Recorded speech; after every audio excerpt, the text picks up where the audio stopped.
اللهم صل على محمد وآل محمد. أعوذ بالله من الشيطان الرجيم. بسم الله الرحمن الرحيم. الحمد لله الذي قرب من حامده ودنا من سائله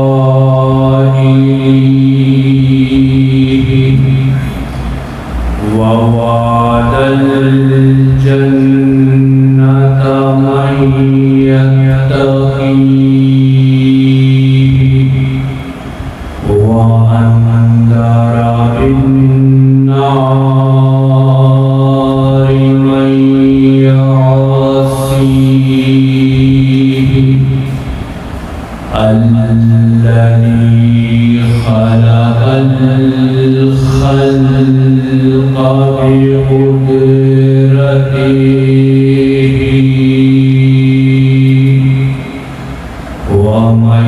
وميزهم بأحكامه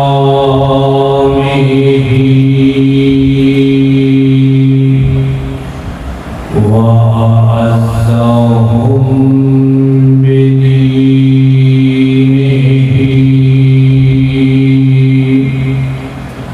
دين نبيه محمد المصطفى المخاطب بياسين وطه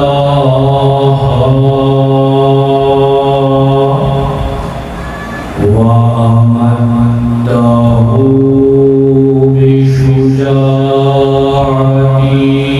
أخي نبيه أبي الأئمة الهدى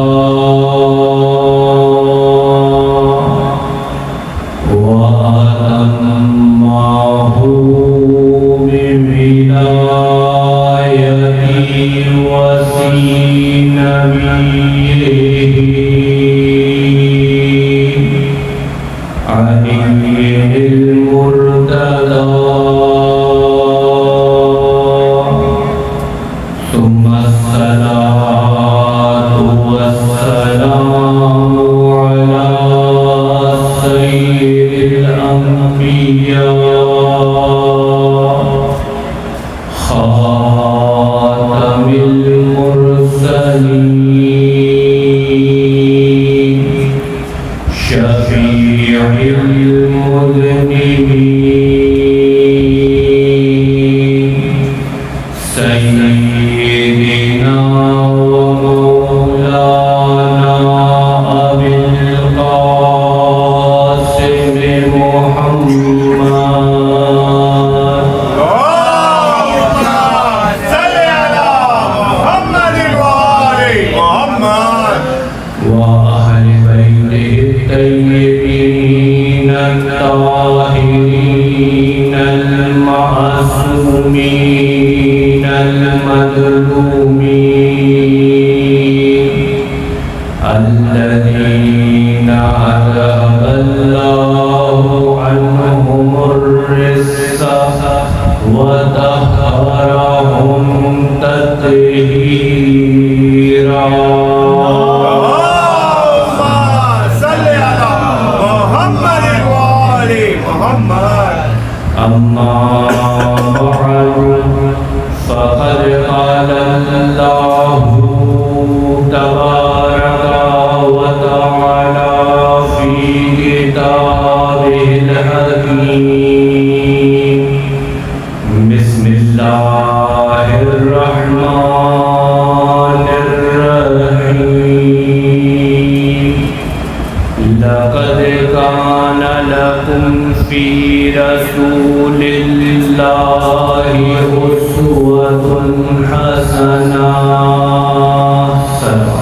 اللهم صل على محمد وآل محمد. جناب والا دنیا بھر میں عزائے حسین کا سلسلہ جاری ہے. جگہ جگہ مجلس حسین برپا ہو رہی ہے. اس درسگاہ کو نام حسین سے نسبت دی جاتی ہے.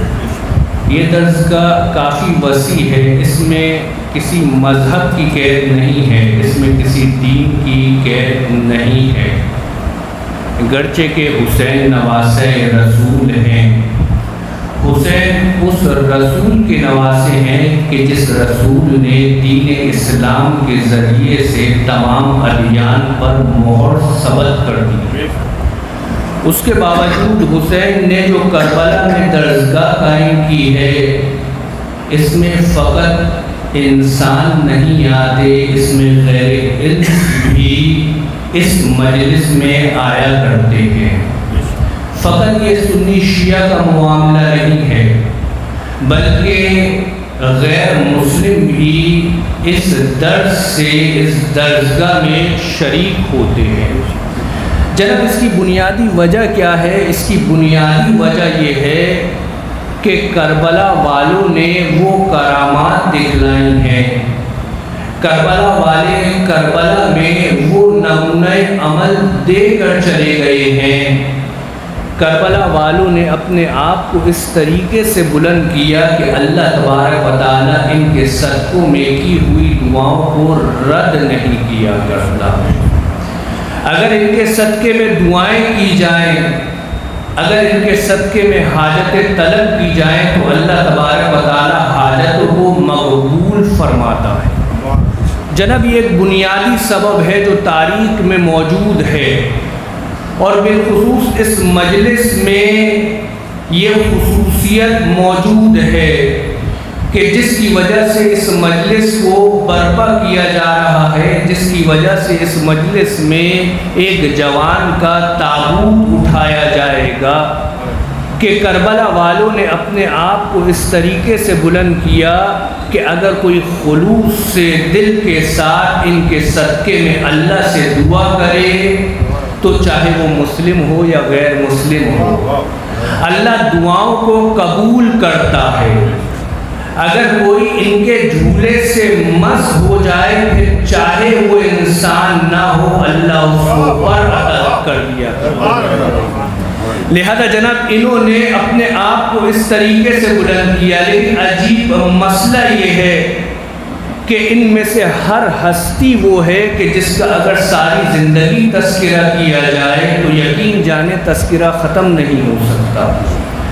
ہر ایک اپنے کمالات میں اپنی آپ معراج رکھتا ہے, اور جہاں مختلف مناسبتیں آ جائیں, جہاں متعدد شخصیتوں کے ذکر کرنا پڑ جائے, وہاں فقط و فقط چیدہ باتیں کی جا سکتی ہیں.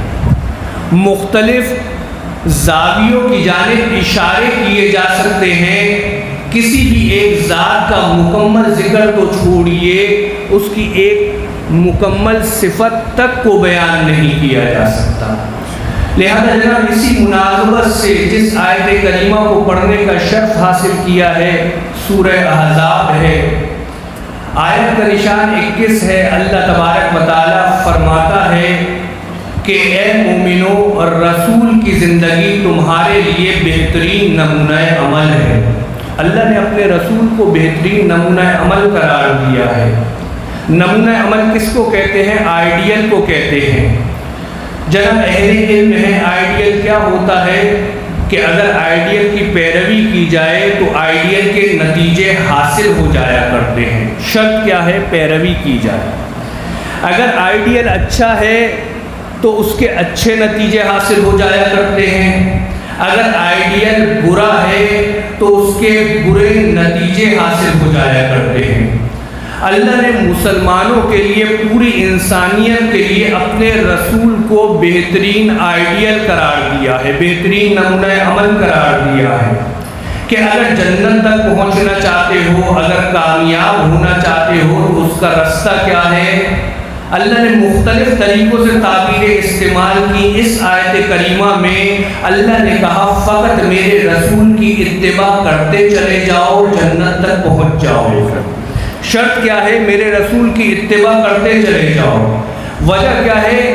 جناب کائنات کے رسول نے اللہ کی اطاعت کا حق اس طریقے سے ادا کیا ہے کہ عالم امکان میں کوئی اس طریقے سے اطاعت کر نہیں سکا۔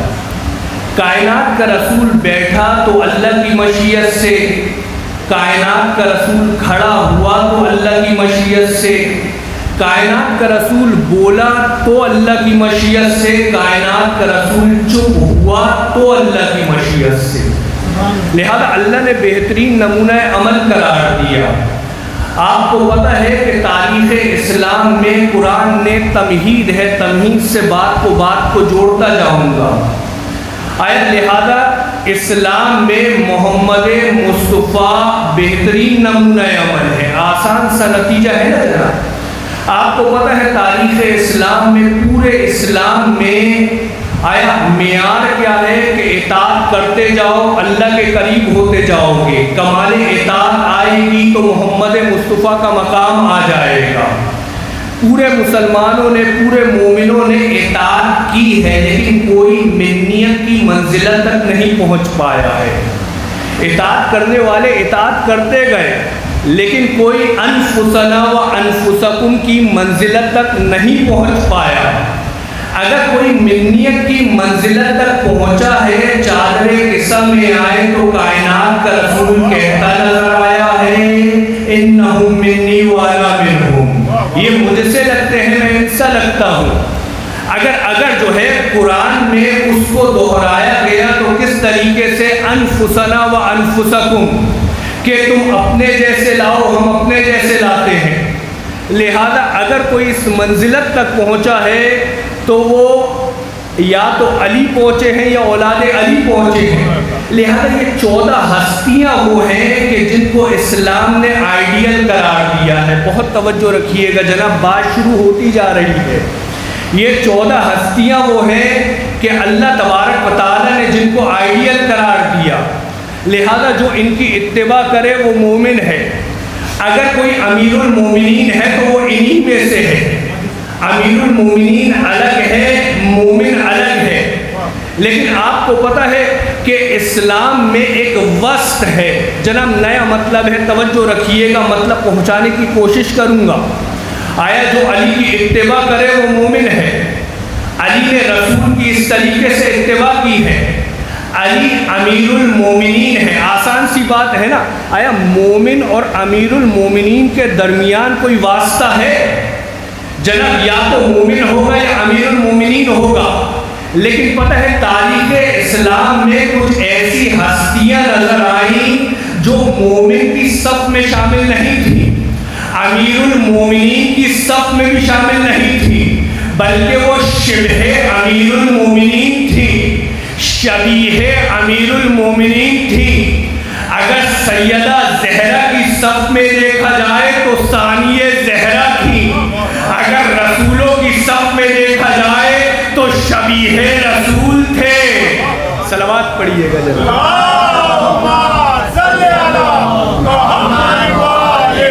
لہذا جناب یہ وہ ہستیاں ہیں کہ اللہ تبارک و تعالیٰ نے ان ہستیوں کا مسلمانوں کو حکم دیا کہ ان کی اتباع کی جائے۔ جس نے اتباع کی وہ مومن ہے، جس کی اتباع کی گئی وہ امیر المومنین ہے۔ لیکن اللہ نے کہ جن کو شبیہ امیر المومنین قرار دیا، یا کبھی ثانیہ زہرا کی شکل میں نظر آئی ہے، کبھی شبیہ رسول کی شکل میں نظر آئے ہیں، کبھی شبیہ علی کی شکل میں نظر آئے ہیں۔ لیکن پتہ ہے تاریخ کا المیہ یہ ہے یا ان کے ادب کا تقاضا یہ تھا کہ اگر تاریخ اسلام کو اٹھائیں تو ان کا ذکر ملتا کم ہے۔ اگر جو ہے میرے عباس کی تاریخ کو اٹھائیں، جناب زینب کبریٰ کی تاریخ کو اٹھائیں، جناب علی اکبر کی تاریخ کو اٹھائیں تو تاریخ میں ان کا ذکر کم ہے۔ جناب کربلا سے پہلے کے اگر واقعات تلاش کرنا شروع ہو تو یا تو ایک ولادت کا تذکرہ ہے یا ولادت کے بعد 1 سے 2 روایتیں ہیں، پھر اس کے بعد کربلا کا تذکرہ ہے۔ اور جو ہے ولادت کا تذکرہ بھی کس طریقے سے ہے کہ جب میرے علی کے گھر میں جناب عباس کی ولادت ہوئی ہے اور علی کو خبر ہوئی ہے اور علی نے پیدا ہونے والے بچے کا نام عباس رکھا ہے، اور یہ خبر جو ہے نا آیا ثانی زہرا جناب زینب کبریٰ کی سماعت میں جاتی ہے، تو آپ جو ہے بابا کے پاس آتی ہے کہ بابا میں نے سنا ہے کہ پیدا ہوئے ہوئے بچے کا نام آپ نے عباس رکھا ہے، بابا ایک مرتبہ بچے کو میری آغوش میں لیجیے گا۔ جناب ثانی زہرا جناب زینب کبریٰ بچے کو آغوش میں لیتی ہیں، اس کے کان میں کچھ کہتی ہیں۔ علی کہتے ہیں کہ بیٹا یہ تمہارا بھائی ہے، تمہاری آغوش میں پرورش پانی ہے، اتنی جلدی کیا ہے؟ ایک مرتبہ زینب کبریٰ کہتی ہیں کہ بابا میں اپنی بات نہیں کرتی، آج زہرا کے روپ میں ثانی زہرا بن کے زہرا کا پیغام پہنچاتی ہوں۔ بابا میری اماں کی وصیت تھی کہ بیٹی تمہارا ایک چھوٹا بھائی ہوگا، اس کا نام عباس ہوگا، جب وہ اس دنیا میں آئے تو اس سے کہنا کہ تمہاری ماں فاطمہ زہرا نے تمہیں سلام بھیجا ہے۔ بھائی ثانی زہرا کا سلام پہنچا رہی ہے تو مجھے کہنے کا حق ہوا نا، ارے جنہیں فاطمہ بیٹا کہیں، جن کی ولادت پہ سلام پہنچائے، ہر ایک نہیں ہوا کرتا۔ علی کا لال عباس ابن علی ہوا کرتے ہیں۔ صلوات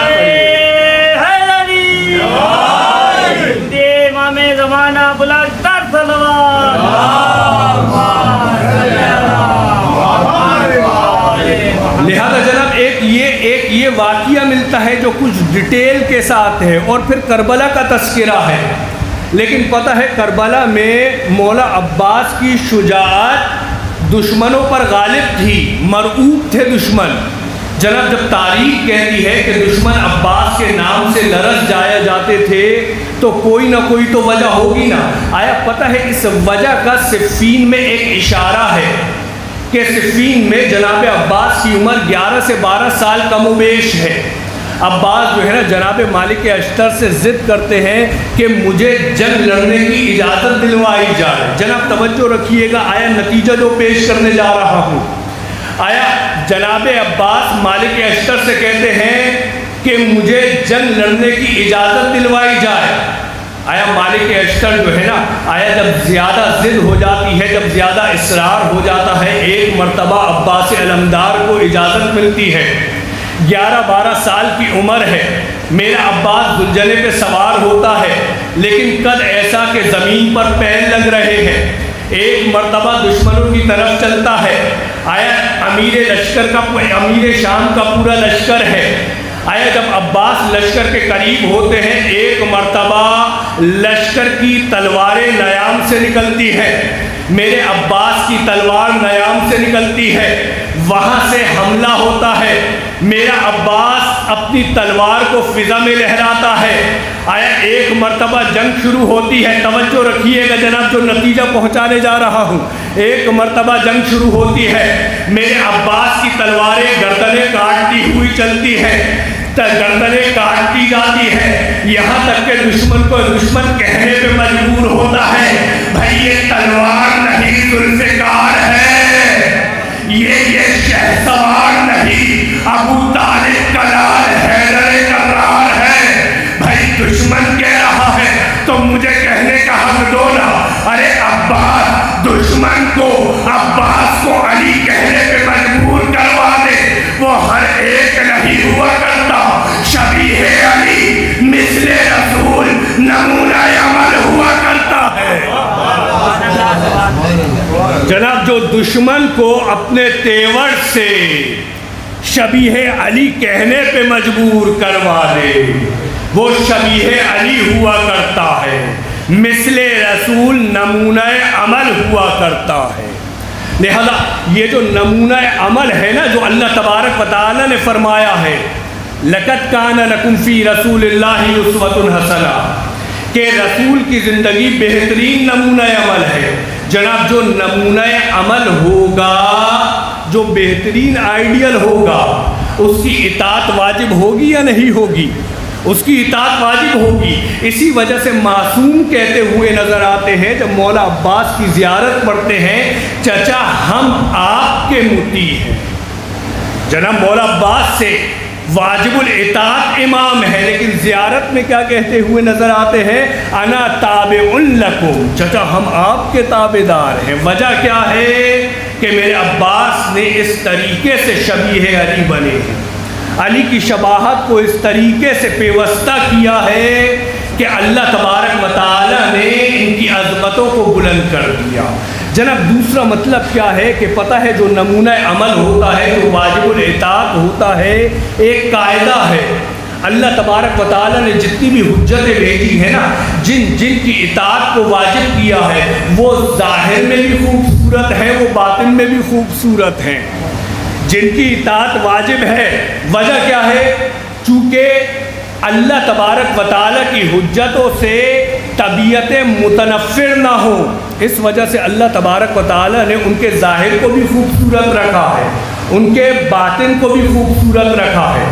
اگر جناب آدم ہے، ان کا ظاہر بھی خوبصورت ہے، باطن بھی خوبصورت ہے۔ اگر جناب نوح ہے، اللہ تبارک و تعالیٰ نے جس طریقے سے باطن کو خوبصورت رکھا، ظاہر کو بھی حسین رکھا ہے۔ جناب ابراہیم ظاہر بھی حسین ہے، باطن بھی حسین ہے۔ اور نبیوں میں کیا کیا حسن کی معراج ہے، جناب یوسف کہ جن کا حسن بازار میں آیا تو مصر کے خزانے ختم ہو گئے، لیکن حسن یوسف کو خرید نہیں پائے۔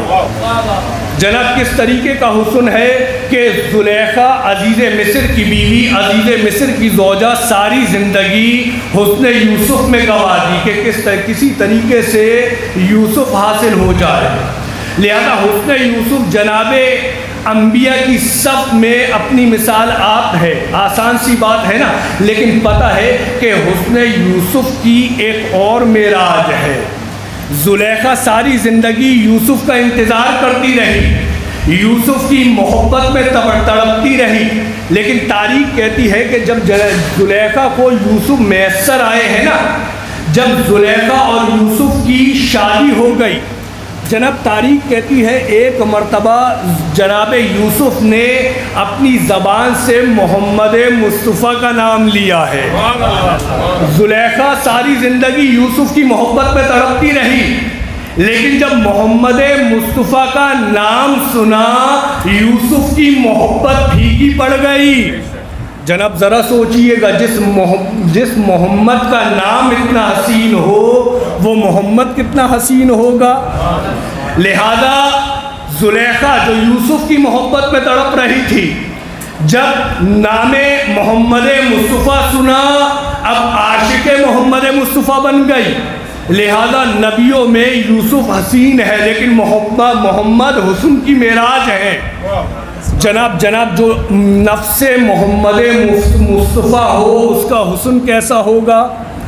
آسان سی بات جناب، مجھے نہیں پتا مطلب پہنچ رہا ہے یا نہیں پہنچ رہا۔ آیا انبیاء حسین، ظاہر بھی حسین، باطن بھی حسین، یوسف حسن کی معراج ہے، لیکن محمد والے محمد کے حسن کا کوئی مقابلہ نہیں کر سکا۔ یوسف حسین تھے، محمد حسین تھے، علی حسین تھے، لیکن پتہ ہے آیا ہر ایک اظہار حسن کر رہا تھا، لیکن جو کمرے بنی ہاشم بن کے اترا، اس کے حسن کی معراج اور ہوتی ہے۔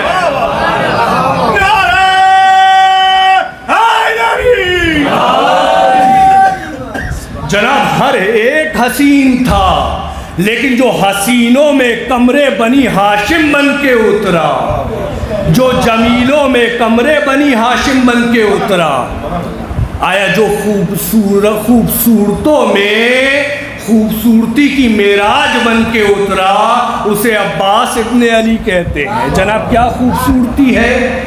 جناب یوسف کی جب خوبصورتی زلیخا کی سہیلیوں نے دیکھی تو تاریخ کیا کہتی ہے کہ انہوں نے اپنا ہاتھ کاٹ لیا، اپنی انگلیاں کاٹ لی، لیکن جناب تاریخ اور قرآن کیا کہتا ہے؟ یہ واقعہ کتنی مرتبہ ہوا؟ تاریخ گواہ ہے 1 مرتبہ یہ واقعہ ہوا ہے کہ جب جناب یوسف جو ہے نا آیا ان عورتوں کے سامنے سے گزرے ہیں، زلیخا نے یوسف کو گزارا ہے، حسن یوسف دکھایا ہے، تو وہ حسن یوسف میں ایسی مگن ہوئی کہ اپنی انگلیاں کاٹ ڈالی۔ لیکن آپ کو پتہ ہے کہ مدینے میں ایسا حسن ہے کہ مدینے کے کاروبار کرنے والے ہر روز کاروبار بند کر دیا کرتے ہیں۔ جناب مدینے میں جو ہے نا آیا تاریخ گواہ ہے کہ عباس و علی اکبر جب مدینے کی گلیوں میں چلتے تھے، جناب بنی ہاشم کا طریقہ کار ہوا کرتا تھا، جب گھر سے باہر نکلا کرتے تھے نا نقاب کیا کرتے تھے۔ بنی ہاشم گھر سے باہر نکلتے ہوئے نقاب کیا کرتے تھے، لیکن جب کبھی عباس و علی اکبر بغیر نقاب گھر سے باہر نکلتے تھے تو تاریخ کہتی ہے کہ مدینے کے کاروبار کرنے والے اپنے کاروبار کو بند کر دیا کرتے تھے۔ ایک مرتبہ عباس و علی اکبر کے چہرے کی زیارت کرتے رہتے تھے۔ جناب میں پوچھوں نا مدینے والوں، یہ وہی عباس ہیں، یہ وہی علی اکبر ہیں جن کو سالوں سے دیکھتے ہوئے آ رہے ہو؟ یوسف کو 1 مرتبہ دیکھا تو انگلیاں کاٹ لی، تم جب یہ بے نقاب آتے ہیں تم جو ہے کاروبار بند کر دیا کرتے ہو، آیا وجہ کیا ہے؟ تو بعید نہیں مدینے والے پلٹ کے بولے، ارے تو عباس و اکبر کو دیکھتا ہے، ہم عباس و اکبر کے روح میں شبیہ محمد و علی کو دیکھتے ہیں۔ تجھے عباس و اکبر نظر آتے ہیں، ہمیں عباس کے روپ میں علی کی شبیہ چلتی نظر آتی ہے۔ تجھے اکبر نظر آتے ہیں، ہمیں شبیہ رسول نظر آتے ہیں۔ تو اکبر کو دیکھتا ہے، ہم اکبر کے چہرے میں رسول کی زیارت کر رہے ہوتے ہیں، ہم علی کی زیارت کر رہے ہوتے ہیں۔ آپ کو پتہ ہے عالم امکان میں مختلف مقامات میں اللہ نے علی کی زیارت کا بندوبست کیا ہے۔ آیا جب اللہ کا رسول معراج پہ گیا تھا تو ایک وہ مقام آیا کہ جہاں جو ہے نا آسمان کی بلندیوں پہ کائنات کے رسول نے علی کو دیکھا ہے۔ توجہ رکھیے گا، آیا کائنات کے رسول نے آسمان کی بلندیوں پہ علی کو دیکھا۔ جناب جو ہے اللہ کے رسول نے پوچھا، جبرائیل میں کیا دیکھتا ہوں؟ میرا بھائی علی میرے سامنے موجود ہے۔ ایک مرتبہ جبرائیل نے کہا، یا رسول اللہ یہ علی نہیں، یہ شبیہ علی ہے، یہ علی نہیں، یہ مثل علی ہے۔ جن علی کو آپ زمین پہ چھوڑ کے آئے وہ اور ہیں، یہ شبیہ علی ہے۔ جب فرشتوں کا علی کی زیارت کرنے کا دل چاہتا ہے تو اللہ سے تمنا کرتے ہیں، اللہ نے اس تمنا کو پورا کرنے کے لیے آسمان کی بلندیوں پہ شبیہ علی بنائی ہے تاکہ فرشتے علی کی زیارت کر سکیں۔ جناب ایک یہ مقام ہے، ایک اور مقام ہے۔ آیا جب کائنات کے رسول کی طبیعت خراب ہوئی ہے نا تو کائنات کے رسول کے گھر پہ، کائنات کے رسول کے حجرے پہ، کائنات کا رسول ام المومنین جناب عائشہ کے حجرے پہ ہے۔ یہ واقعہ میں متعدد بار پڑھ چکا ہوں لیکن اس سے نتیجہ دوسرا دے رہا ہوں۔ کائنات کا رسول ام المومنین جناب عائشہ کے حجرے پہ ہے۔ آیا تمام اصحاب کائنات کے رسول کی عیادت کو آ رہے ہیں۔ پتہ ہے آیا عیادت کرنے والوں میں سے جناب ابو بکر صدیق بھی ہیں، کائنات کے رسول کی عیادت کو آتے ہیں۔ جناب مجھے ایمانداری سے بتائیے گا عیادت عبادت ہے یا نہیں ہے؟ عیادت عبادت ہے۔ آپ کو پتہ ہے مدینے میں جب عباس و اکبر چلا کرتے تھے مدینے والے اپنے کاروبار کو بند کر کے ان کے چہرے کا دیدار کیا کرتے تھے۔ ابھی نتیجہ آپ کے سامنے پیش کیا نا، آیا کاروبار کرنا عبادت ہے یا نہیں ہے؟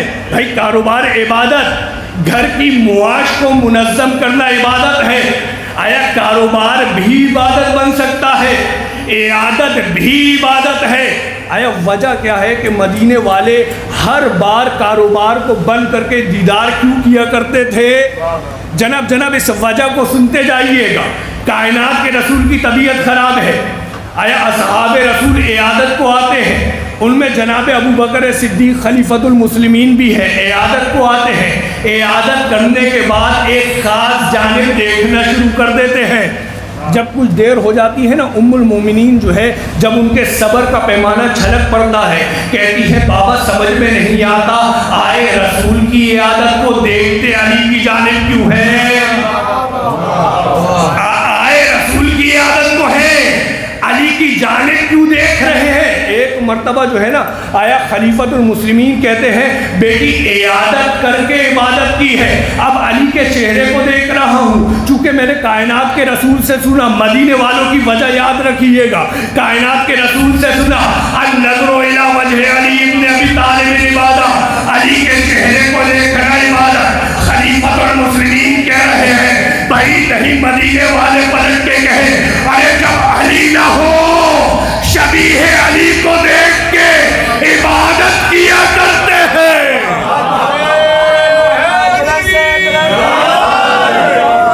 محمد صلی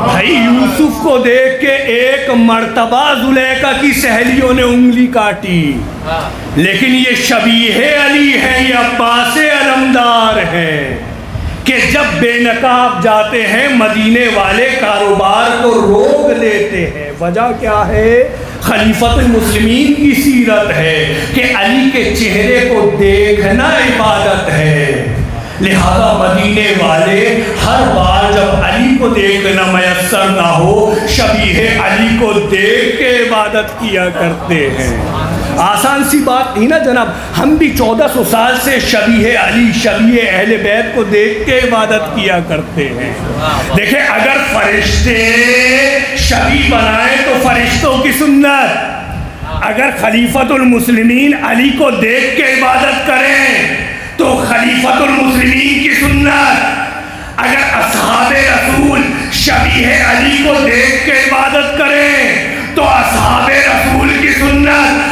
اگر ہم شبیہ بنائے تو بدعت کہنا شروع کر دیتے ہو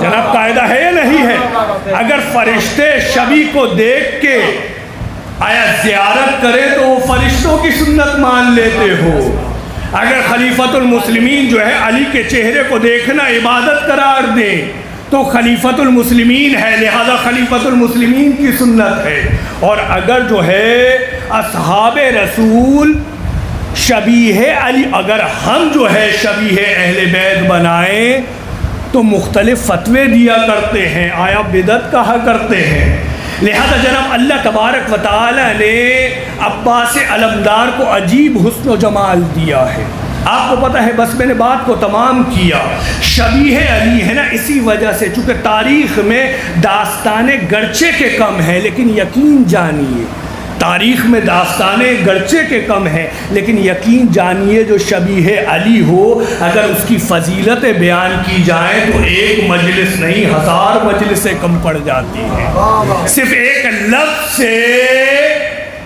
تمام صفات بیان کی جا سکتی ہے اسی وجہ سے آپ کو پتہ ہے تاریخ میں وجہ کیا ہے کہ تاریخ میں ان کا تذکرہ نہیں ہے یا تو تاریخ کا ظلم ہے یا ان کا ادب ہے کہ انہوں نے معصومین کے سامنے اپنی زبان کو کھولا نہیں ہے معصومین کے سامنے اپنے خطبات نہیں دیے لیکن ایک خطبہ تاریخ میں ملتا ہے کہ جب جو ہے نا میرا حسین جو ہے مکے سے کربلا کی طرف روانہ ہوا ہے مکے سے کوفہ کی طرف روانہ ہوا ہے اس وقت جو ہے آیا کیا وجہ ہے کہ آپ کو پتہ ہے جب فتح مکہ ہوئی تھی اللہ کے رسول نے علی کو بھیجا تھا علی خانہ کعبہ کی چھت پہ کھڑے ہو کے مکے والوں کے درمیان خطبہ دو آج جو ہے جب جو ہے نواسہ رسول مکہ سے کوفے کی جانب جا رہے ہیں آج حسین نے رسول بن کے عباس کو علی بنا کے حکم دیا ہے کہ عباس آج کعبے کی چھت پہ کھڑے ہو کے علی کے لہجے میں مکے والوں کو خطبہ دو جناب مختصر سا خطبہ ہے لیکن لطیف خطبہ ہے دقیق خطبہ ہے آیا اس کا ایک مطلب آپ کی خدمت میں پیش کرتا ہوں میرے عباس نے کس طریقے سے خطبہ دیا ہے مکے والوں کو تنبیہ کرنے کے بعد میرے عباس نے کہا ہے کیا تم آیا قریش کی طرح حسین کے قاتل بننا چاہتے ہو، جس طریقے سے قریش رسول کو قتل کرنا چاہتے تھے تم جو ہے نواسہ رسول کو قتل کرنا چاہتے ہو، جس طریقے سے قریش رسول کے دشمن بن گئے تھے، آیا مکے والے رسول کی دشمنی پہ اتر آئے تھے، کیا تم حسین کو تنہا چھوڑنا چاہتے ہو؟ لیکن اس کے بعد میرے عباس نے کس طریقے کا جملہ کہا ہے، کیا تمہیں سمجھ نہیں آتی کہ جب علی کے ہوتے ہوئے وہ رسول تک نہیں پہنچ پائے تو عباس کے ہوتے ہوئے تم حسین تک کس طریقے سے پہنچ سکتے ہو؟ جب جو ہے علی کے ہوتے ہوئے وہ رسول تک نہیں پہنچ پائے تو شبیہ علی کے ہوتے ہوئے تم شبیہ رسول تک کس طریقے سے پہنچ سکتے ہو؟ میرے عباس نے طریقہ کار بتلایا، اگر شبیہ رسول کو قتل کرنا چاہتے ہو تو آؤ میں تمہیں طریقہ بتلاتا ہوں۔ اس کا طریقہ یہ ہے کہ عباس کو قتل کرو۔ اگر شبیہ رسول کو قتل کرنا چاہتے ہو اس سے پہلے عباس کے سامنے آنا پڑے گا، عباس سے جنگ لڑنی پڑے گی۔ اور یہی وجہ ہے کہ کربلا میں آپ کو پتہ ہے نا کہ کربلا میں اگر بیویوں کا آسرا ہے تو عباس ہے، کربلا میں اگر بچوں کا آسرا ہے تو عباس ہے، کربلا میں اگر حسین کا آسرا ہے تو عباس ہے۔ کس طریقے سے عباس نے جنگ لڑی ہے؟ عباس کو جنگ لڑنے کی اجازت نہیں ہے۔ جناب مجھے جو ہے ایک سے دو مطلب پیش کروں گا، جناب علی اکبر کے اور جناب عباس کے، صرف ایک سے دو مطلب۔ آپ کو پتہ ہے میرے مولا عباس کو جنگ لڑنے کی اجازت نہیں ہے، ورنہ میرے مولا عباس نے اسی خطبے میں کہا تھا کہ اگر میرا حسین مجھے اجازت دے تو جس طریقے سے ایک آپ پرندوں پہ حملہ کرتا ہے میں عباس اس طریقے سے تم پہ حملہ کر کے دکھاؤں۔ لیکن میرے عباس کو جنگ لڑنے کی اجازت نہیں ملی ہے۔ آپ کو پتہ ہے کہ جب جو ہے نا آیا اصحاب حسین شہید ہو چکے ہیں، جب جوانان بنی ہاشم شہید ہو چکے ہیں، ایک مرتبہ میرے عباس نے آقا حسین سے کہا ہے مولا اب جو ہے جنگ کی اجازت دیجیے، لیکن حسین نے عباس کو پالا ہے، جس طریقے سے رسول نے علی کو پالا تھا نا اس طریقے سے حسین نے عباس کو پالا ہے۔ عباس حسین کس طریقے سے عباس کو جنگ کی اجازت دے؟ ایک مرتبہ میرے حسین نے بڑی بے کسی سے بولا ہے عباس تم تو میری فوج کے علمبردار ہو، عباس تم کو کس طریقے سے اجازت دی جائے؟ لیکن میرے عباس نے کہا مولا وہ لشکر کہاں رہا، وہ فوج کہاں رہی جس کا عباس علمبردار ہے۔ ایک مرتبہ سکائے سکینہ بن کے عباس جنگ کے لیے گئے ہیں، پانی لینے کے لیے گئے ہیں۔ آپ کو پتہ ہے عباس کی وفا کیا ہے؟ صرف دو مطلب پیش کروں گا۔ عباس کی وفا کیا ہے کہ جب عباس جو ہے نا پانی لینے کے لیے گئے ہیں، جب میرا علی اس دنیا سے رخصت ہو رہا تھا، علی کہہ چکا تھا عباس تم دریائے فرات پہ قبضہ کر لو گے، عباس پانی تمہارے قبضے میں ہوگا۔ جب میرے عباس سے پانی کو چلو میں لیا ہے نا بابا کی وصیت یاد آئی ہے، عباس تم پانی پہ قبضہ کر لو گے، لیکن عباس یاد رکھنا کہ کربلا میں حسین رسول کا بیٹا ہوگا، تم میرے بیٹے ہوگے، جب تک رسول کا بیٹا پیاسا رہے پانی کو لبوں سے نہ چھونا۔ بس میرے عباس سے پانی کو پھینک دیا ہے۔ ایک مرتبہ مشق کو بھرنے کے بعد خیموں کا رخ کیا ہے۔ آپ وفائے عباس 1400 سال سے پڑھتے ہوئے آ رہے ہیں نا، بس اس پہ دو مطلب آپ کی خدمت میں پیش کروں گا۔ آپ کو پتہ ہے جب میرا عباس خیموں کی طرف چلا ہے نا تو ایک مرتبہ آیا آپ نے سنا ہے کہ میرے مولا عباس کا دایاں بازو کاٹا گیا، میرے مولا عباس کا بایاں بازو کاٹا گیا، میرے مولا عباس کے سر پہ گرز لگا ہے، میرے مولا عباس کی ایک آنکھ پہ تیر لگا ہے۔ مجھے نہیں پتا کس طریقے سے سنا، دوبارہ اس جملے کو سنیے گا۔ آیا ایک چھوٹی سی چوٹ لگتی ہے تکلیف ہوتی ہے نا، سوئی چبھتی ہے تکلیف ہوتی ہے۔ میرے عباس کا دایاں بازو کٹا، عباس کو تکلیف ہوئی ہوگی نا، میرے مولا عباس کا بایاں بازو کٹا، عباس کو تکلیف ہوئی ہوگی۔ میرے مولا عباس کی آنکھ پہ تیر عباس زی سے زمین پہ آئے، آقا کو آواز دی ہے، آقا مدد کیجئے۔ ایک مرتبہ میرا حسین آتا ہے، حسین عباس کو آغوش میں لیتے ہیں، کیا دیکھتے ہیں عباس گریہ کر رہے ہیں۔ حسین پوچھتے ہیں کہ عباس رونے کی وجہ کیا ہے؟ عباس کہتے ہیں آقا میں یہ سوچتا ہوں عباس کی وفا کو یاد کیجئے گا، عباس کے درد کا تصور کیجئے گا۔ مولا میں یہ سوچتا ہوں کہ جب میں زی سے زمین میں آیا، آپ جیسا آقا میرے سر کو آغوش میں رکھنے کو تیار تھا۔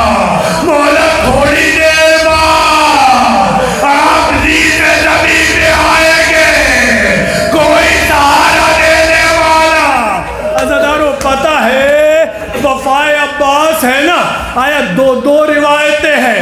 ایک روایت یہ ہے کہ جب شہدائے کربلا کو دفنایا گیا، ایک روایت یہ ہے کہ سویم کو دفنایا گیا، ایک روایت یہ ہے کہ جب یہ آزاد کیے گئے نا تو سید سجاد نے آیا واپس آ کے جو ہے شہدائے کربلا کو جو ہے نا مرکز کے حوالے کیا ہے۔ حضور دونوں روایتوں کی بنیاد پہ جب میرا مولا سجاد بیمار کربلا میں پہنچا ہے، بنی اسد والے آیا لاشوں کو دیکھ رہے ہیں لیکن دفنا نہیں سکتے، لاشیں بے سر ہے، آیا تن بے سر ہے، لہذا پہچان نہیں ہوتی کون سا آقا کا لاشا ہے، کون سا غلام کا لاشا ہے۔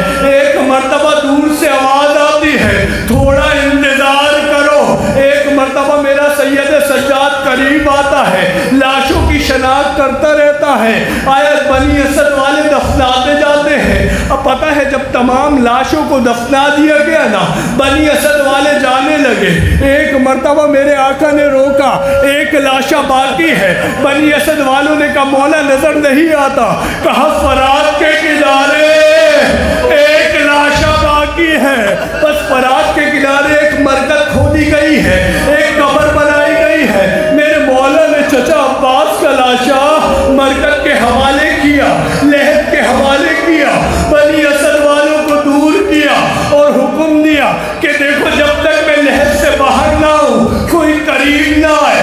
پتہ ہے جب بہت دیر ہو گئی، ایک بنی اسد کا جوان قریب ہوتا ہے، آئے کیا دیکھتا ہے؟ سید سجاد چچا کے لاشے سے لپٹے گریہ کرتے جاتے ہیں، نوحہ پڑھتے جاتے ہیں۔ چچا آپ کے بعد سکینہ کے تماچے مارے گئے، زینب ام کلثوم کی چادریں چھینی گئی، چچا سید سجاد کی ہاتھوں میں ہتھکڑی، پیروں میں بیڑی، کربلا سے کوفہ سے شام۔ بس ہزاروں میں نے بات کو تمام کیا۔ آپ کو پتا ہے اس مجلس میں جناب علی اکبر کا تابوت اٹھایا جائے گا، چونکہ جو ہے نا آیا صاحب خانہ کی منت تھی کہ اگر میرا بیٹا تندرست ہو جائے، اگر میرا بیٹا صحت یاب ہو جائے تو میں علی اکبر کا تابوت اٹھاؤں گا۔ ذرا سوچئے علی اکبر کے بابا نے علی اکبر کو کس طریقے سے رخصت کیا ہوگا۔ عزیزانو پتہ ہے نا کس طریقے سے رخصت کیا ہے؟ بس ایک مطلب میں نے بات کو تمام کیا۔ آیا جب جوانہ نے بنی ہاشم رہ گئے نا، میرے مولا نے کہا علی اکبر پیش قدمی کرو۔ علی اکبر گھوڑے میں سوار ہوئے جنگ کے لیے جانے لگے۔ میرے مولا نے کہا علی اکبر ذرا پھوپھی اماں سے یا اپنی ماں سے تو اجازت لے لو۔ ایک مرتبہ علی اکبر ام لیلہ کے پاس آئے، کیا دیکھتی ہیں ام لیلہ مصلی بچھائے بیٹھی ہے۔ علی اکبر کہتے ہیں مادر گرامی یہ کون سا نماز کا وقت ہے؟ علی اکبر ام لیلہ کہتی ہے بیٹا علی اکبر میں نے منت مانگی ہے کہ اگر تو میدان سے پیچھے قدم نہ ہٹے، اگر جو ہے تو حسین پر اپنی جان نثار کر دے تو میں جو ہوں آیا منت کو پورا کروں گی۔ ایک مرتبہ علی اکبر سنتے ہیں ماں سے اجازت ملتی ہے. کہتے ہیں ماں اماں آپ نے میری مشکل آسان کی، لیکن ماں سے اجازت لینا آسان ہے لیکن پھوپھی اماں سے اجازت لینا مشکل ہے. ایک مرتبہ زینب کبریٰ کے حجرے میں آتے ہیں. زینب کبریٰ سے عجیب طریقے سے اجازت لیتے ہیں.